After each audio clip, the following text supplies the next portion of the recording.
โอ้โหคู่เลยครับผมสุดยอดโอ้โหคุณแบ่งได้ยังไงเนี่ยด้านซ้ายจะเอียงด้านซ้ายเอียงครับผมตอนนี้แบ่งซ้ายยาวกว่าขวา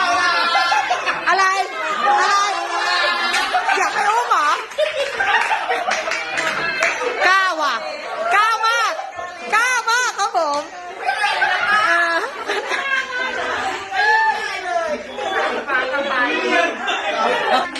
เขามาพร้อมฝาแฝดของเขาอีกคนหนึ่งแล้วครับผม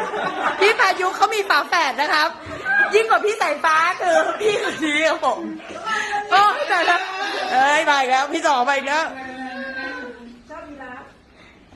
อย่าเย็นนะใจเย็นนะคนนี้ไปแล้วครับผมโอ้พี่ต่อพรุ่งนี้ไม่ต้องเล่นเวทแล้วนะครับผม